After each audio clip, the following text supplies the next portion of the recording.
श्री जगन्नाथ संस्कृति में परिवार। जय जगन्नाथ। नीलाचल निवासाय नित्याय परमात्मने बलभद्र सुभद्राभ्याम जगन्नाथाय ते नमः। श्री जगन्नाथ धाम चैनल पर विशेष प्रस्तुति के रूप में हम लेकर आ रहे हैं श्री जगन्नाथ संस्कृति में परिवार। श्री जगन्नाथ संस्कृति में परिवार। महाप्रभु जगन्नाथ उत्कलनाथ नहीं है, ना ही भारतनाथ हैं। महाप्रभु जगन्नाथ जगत के नाथ हैं। उन्होंने इस संपूर्ण जगत को एक परिवार के रूप में बांध कर रखा है और इस परिवार के सदस्यों के मध्य किसी भी प्रकार का कोई भेदभाव नहीं है। न जाति का भेद, न धर्म का भेद, न रंग का भेद और न ही लिंग का भेद। आत्मा को शुद्ध मानते हुए सभी आत्माओं को समान स्थान देते हुए महाप्रभु जगन्नाथ ने सभी को अपने परिवार का हिस्सा बना लिया है। भगवत गीता में कहा गया है, यदा यदा ही धर्मस्य ग्लानिर्भवति भारतः अभ्युत्थानम धर्मस्य तदात्मानं सृजाम्यहम्। जब जब धर्म की हानि होती है और अधर्म पनपने लगता है, बढ़ने लगता है, तब भगवान अवतार ग्रहण कर इस धरती पर आते हैं अधर्मियों का नाश करने एवं धर्म का संरक्षण करने। भगवान धरती पर क्या सिर्फ और सिर्फ धर्म रक्षणार्थ आते हैं या कोई और उसके पीछे उद्देश्य है?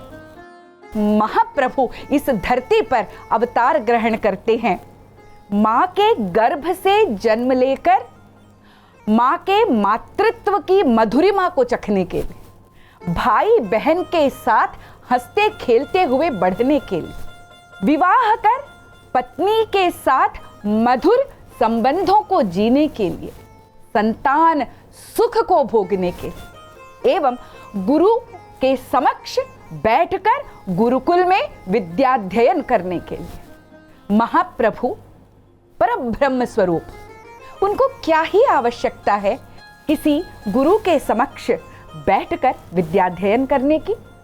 पर महाप्रभु मनुष्यों के साथ रहते हुए आदर्श मनुष्य एवं इस सृष्टि में आदर्श मनुष्य के चलन को उपदेश रूप में हम सभी मनुष्यों को बताने के लिए स्वयं नर देह धारण करते हैं।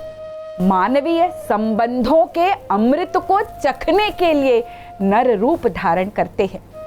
यथा देहे तथा देवे, ये बात महाप्रभु जगन्नाथ जी के लिए कही जाती है। अर्थात जिस प्रकार उनके परिवार का एक सामान्य जन, उनका एक भक्त आचरण करता है, महाप्रभु उसी तरह आचरण करते हैं और उस आचरण को मात्र और मात्र लौकिक धरातल पर न रखते हुए उसे धीरे धीरे तमोगुण से रजस, रजस से सात्विक गुण तक ले जाते हुए ऊर्ध्वगामी बनाते हैं। हर एक मनुष्य को, हर एक जीव को ये प्रेरणा देते हैं कि किस तरह से एक आदर्श जीवन यापन करते हुए मनुष्य ऊर्ध्वगामी हो सकता है, उस परम पद के सोपान को प्राप्त कर सकता है। वो महाप्रभु जो हमारे साथ हैं, उनके साथ एकीकार को प्राप्त कर सकता है। यहाँ श्री क्षेत्र पुरी में महाप्रभु जगन्नाथ मानवीय लीला करते हैं। उनके हर एक रीति नीति में मानवीय लीला है। हर एक रीति नीति में मनुष्य की छटा है। हालांकि वे त्रिगुणातीत हैं, भावातीत हैं। सरोवर में कमल पत्र के समान है जिस पर किसी भी बूंद का कोई असर नहीं होता। अर्थात इस भव सागर के बंधनों का कोई असर नहीं होता। वे महाप्रभु को किंचित मात्र स्पर्श तक नहीं कर पाएंगे, वो परब्रह्म स्वरूप है। लेकिन फिर भी भक्तों के साथ वे उदास होते हैं, उत्साहित होते हैं, प्रफुल्लित होते हैं, क्रोधित होते हैं, अपना रौद्र रूप भी प्रदर्शित करते हैं, अपना सात्विक क्रोध भी प्रदर्शित करते हैं और हर एक अपनी लीला के माध्यम से मनुष्यों को कोई ना कोई संदेश अवश्य देते हैं। महाप्रभु जगन्नाथ जी की बात करें, हमारे महाप्रभु जगन्नाथ विरक्त के नहीं बल्कि रक्ति के देवता हैं, अनुराग के देवता हैं, प्रेम के देवता हैं। संसार को त्यागने की बात महाप्रभु नहीं करते, संसार में रमने की बात करते हैं, संसार के बंधनों में बंधकर जीने की बात करते हैं। और इसीलिए तो वे इस संसार में हर एक संबंध को जीते हैं। आज जहां परिवार की परिभाषा ही बदल गई है, यदि हम संयुक्त परिवारों की बात करें तो पहले संयुक्त परिवार का मतलब होता था दादा दादी, चाचा चाची, ताया ताई, माता पिता और सारे भाई बहन एक घर में, जहां पर 20 से 25 या उससे भी अधिक लोग साथ में रहते थे, साथ में खाते थे, साथ में विचार विनिमय करते थे, साथ में सोते उठते एवं स्वप्न देखते थे, साथ में बढ़ते थे। इसीलिए एक दूसरे के मनोभावों को जानते हुए उनके मध्य के संबंधों में प्रगाढ़ता हुआ करती थी। लेकिन आज यदि हम देखें तो संयुक्त परिवार हम उसे कहने लगे हैं जहां पे पति पत्नी और उनके दोनों या एक बच्चा साथ में रहता हो, ये संयुक्त परिवार हो गया। और एकल परिवार, पति अलग, पत्नी अलग, बच्चे अलग अलग जगहों पर। परिवारवाद या पारिवारिक व्यवस्था छिन्न भिन्न हो रही है, भावनाएं भोतरा गई हैं, वो शार्पनेस भावनाओं में रही नहीं। आपसी संबंध स्वार्थ पर निर्मित होने लगे हैं, आपसी संबंध स्वार्थ के सूत्र से बंधने लगे हैं। भाई भाई के बीच कलह, संयुक्त परिवारों में भी कलह होते हैं, ऐसा नहीं है कलह नहीं होते या नहीं होते थे, लेकिन ये कलह भाइयों को या परिवारजनों को और नजदीक लेकर आते थे, आपस में बांधा करते थे। लेकिन आज स्थिति बहुत अलग हो गई है। छोटे छोटी बातें मन मुटाव की ओर लेकर जा रही हैं, कोर्ट कचहरियां हो रही हैं, परिवार टूटते चले जा रहे हैं।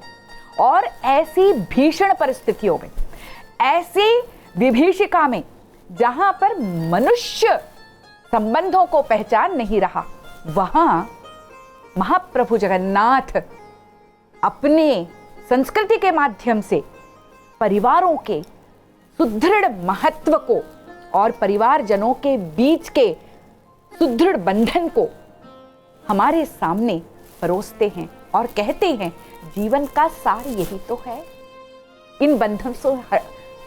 इन बंधनों से हटकर जाओगे तो कहां जाओगे, कहां मुक्ति पाओगे।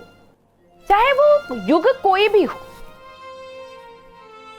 त्रेता युग हो, द्वापर युग हो या कलयुग हो, भगवान धरती पर मानवीय संबंधों के लिए आते हैं।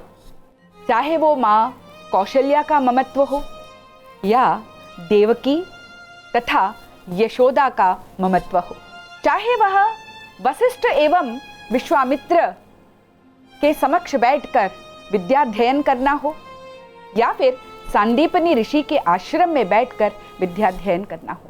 यदि हम ये मान भी लें कि भगवान अधर्म का नाश करने धरती पर अवतरित होते हैं, तो मानवीय संबंधों के बीच की कटुता क्या अधर्म नहीं है? बिगड़ते हुए मानवीय संबंध क्या अधर्म नहीं है? भाई भाई का शत्रु हो जाना क्या ये अधर्म नहीं है? जब कभी ऐसा हुआ है तभी तो भगवान आए, तभी इस धरती पर उन्होंने अवतार ग्रहण किया है।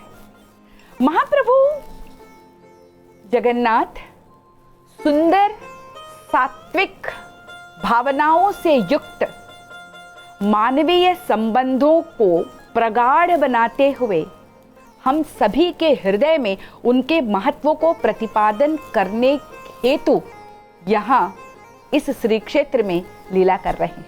नीलाद्रौ शंखमध्ये शतदलकमले रत्नसिंहासनस्थं सर्वालंकारयुक्तं नवघनरुचिरं संयुतं चाग्रजेन भद्रायां वामभागे रथचरणयुतं ब्रह्म रुद्रवन्द्यं वेदानां सारमीशं सुजनपरिवृतं ब्रह्मदारुं नमामि। सुजनपरिवृतं, यदि जगन्नाथ पंचकम में कहे गए इन पंक्तियों पर हम ध्यान दें और विशेषकर सुजन परिवृतम इस शब्द पर हम अपना ध्यान केंद्रित करें तो हम पाएंगे कि महाप्रभु दारु ब्रह्म के रूप में श्री क्षेत्र में लीला कर रहे हैं। सुजन परिवृतम अर्थात अपने चारों ओर अपने लोगों को, अपने संबंधों को लेकर। सुजन या स्वजन के रूप में भी आप इस शब्द का अन्वय कर देखिए, अर्थ वही निकलता है। मनुष्य ने भौतिक रूप से बहुत विकास कर लिया है, बहुत तरक्की कर ली है, वैज्ञानिक रूप से बहुत तरक्की कर ली है, बहुत विकास कर लिया है, सुख सुविधा के सारे साधन जुटा लिए हैं और इसे वह अपनी सफलता मान रहा है।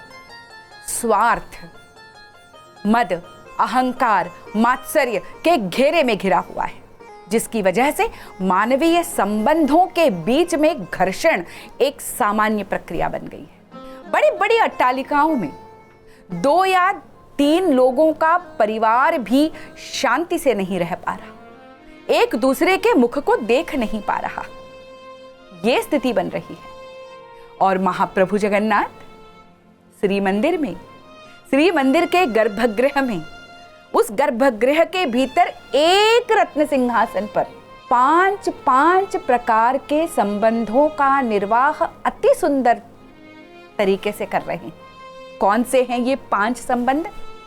महाप्रभु जगन्नाथ अपने बड़े भाई, बड़े दाऊ बलभद्र जी के साथ उस रत्न सिंहासन पर विराजमान है। दोनों भाइयों के बीच उनकी लाडली बहन मां योगमाया सुभद्रा विराजमान है। इतना ही नहीं, रत्न सिंहासन पर श्रीदेवी एवं भूदेवी भी विराजमान हैं, जो मां लक्ष्मी का प्रतीक है। अब देखिए यहां पे संबंधों के बीच का समीकरण कैसा है। इस एक रत्न सिंहासन पर 2 भाई विराजमान हैं, 2 भाइयों के बीच उनकी बहन विराजमान है। कहीं पर देखा है पूरे भारतवर्ष में या पूरे विश्व में कि ईश्वर अपने संपूर्ण परिवार के साथ विराजमान है रत्न सिंहासन पर? यह सिर्फ महाप्रभु जगन्नाथ संस्कृति में देखने को मिलता है। यहां भाई भाई का संबंध है, भाई और बहन का संबंध है, और साथ ही श्रीदेवी एवं भूदेवी अर्थात पति पत्नी का संपर्क भी यहां इसी रत्न सिंहासन पर दिख रहा है। साथ ही निर्वाह हो रहा है भारतीय संस्कृति की अगर हम बात करें तो जो सबसे कठिन संबंध है भाभी और ननंद का, जहां पर यह संबंध बिल्कुल विकट है लौकिक दृष्टि से। इनका निर्वाह बहुत ही कठिन है, लेकिन रत्न सिंहासन पर भाभी भी विराजमान है और ननंद योगमाया मां सुभद्रा भी विराजमान है। साथ ही यहां पर विराजमान है बड़े भैया बलदाऊ बलभद्र और उनके छोटे भाई की पत्नी, भाई बहू हम जिसे कहेंगे, मां लक्ष्मी। अब सोचिए, जगन्नाथ संस्कृति की ही बात नहीं है, बल्कि भारतीय संस्कृति में भी जेठ और बहू एक साथ हो, लेकिन यहां पर हम देखते हैं एक रत्न सिंहासन पर जेठ हैं और बहू भी है, पर कहीं पर किसी भी प्रकार से न रीति नीतियों में, ना उत्सवों में, ना त्योहारों में और ना ही किसी प्रकार की यात्रा के दौरान मर्यादा का भंजन होता है या मर्यादाएं टूटती हैं। छोटी छोटी बातों को ध्यान में रखते हुए ये संबंध इतने सुंदर तरीके से निर्वाह हो रहे हैं कि संपूर्ण विश्व के लिए एक उत्तम उदात्त उदाहरण बनकर हमारे समक्ष आते हैं। रत्न सिंहासन पर 5 संबंध, भाई भाई का संबंध, भाई बहन का संबंध, पति पत्नी का संबंध, ननंद भावज का संबंध और साथ ही जेठ और बहू का संबंध। इसके अलावा भी महाप्रभु जगन्नाथ इस श्री क्षेत्र में अनेक और संबंधों से घिरे हुए हैं। उनके नाना हैं, मामा हैं, मौसी है, ससुर हैं और परम भक्त हनुमान हैं, गरुड़ हैं, माँ लक्ष्मी का मंदिर है, माँ विमला के साथ उनका संबंध है और न जाने ऐसे और कितने ही संबंधों का हर दिन निर्वाह करते हैं महाप्रभु। हर रीति नीति में इन संबंधों का महत्व है। इनके माध्यम से जो संदेश इस मानव जाति को मिल रहा है वो अद्वितीय है। वह यह कि मनुष्य मानवीय संबंधों को छोड़कर, परिवार को छोड़कर, क्योंकि परिवार ही समाज की सबसे छोटी इकाई या महत्वपूर्ण इकाई है, परिवार ही तो समाज बनाता है और मनुष्य सामाजिक प्राणी है। बिना परिवार के, बिना पारिवारिक संबंधों के मनुष्य ने चाहे कुछ भी हासिल कर लिया हो उसका कोई महत्व नहीं होता। भौतिक रूप से भले ही जितना भी वो चाकचक्य अपने जीवन में ले आए, जितनी चकाचौंध जीवन में ले आए, लेकिन जीवन का एक महत्वपूर्ण हिस्सा जो कि संबंधों का है, परिवार का है, परिवारजनों का है, वो हमेशा फीका रह जाएगा। सिर्फ मनुष्यों को नहीं, अन्य प्राणियों को एवं इस संपूर्ण सृष्टि को, इस संपूर्ण प्रकृति को संबंध चाहिए, संपर्क चाहिए और संपर्क जनित सुख से आह्लादित होना चाहता है ये संपूर्ण विश्व और ये संपूर्ण सृष्टि। कोयल क्यों सिर्फ और सिर्फ वसंत में कूकती है? सोचा है कभी आपने? ऐसा तो नहीं है कि कोयल सिर्फ और सिर्फ वसंत में ही होती है, कोयल तो सारे वर्ष होती है। सिर्फ वसंत ऋतु के आगमन से आह्लादित होकर कोयल कूकने क्यों लगती है? अपने प्रिय बंधु वसंत को अपने पास पाकर कोयल के भीतर के मनोभाव उच्छलित, उत्साहित होकर बाहर निकल पड़ते हैं। ठीक उसी तरह जिस तरह से हम अपने दुख को, सुख को, अपने सभी भावनाओं को उनसे साझा करते हैं जो हमारे सबसे निकट हैं, हमारे अपने हैं, हमारे परिवार के हैं, हमारे अपने सुजन हैं, स्वजन हैं। बिना परिवारजनों के कैसा जीवन? कोई ये कह सकता है कि मुझे किसी की जरूरत नहीं, मैं आराम से अकेले जी सकता हूं? नहीं ना, संबंधों की आवश्यकता है और भावनाओं की आवश्यकता है। महाप्रभु जगन्नाथ जी का संपूर्ण चरित्र एवं संस्कृति इन्हीं संबंधों के आसपास घूमती है। इसी के सौंदर्य को हम आपके समक्ष रखेंगे। इसके अलग अलग रंगों से सुंदर रंगोली बनाकर आपके समक्ष प्रस्तुत करेंगे। इसके षड रसों से बने महाभोग को आपके लिए थाल में लाकर परोसेंगे।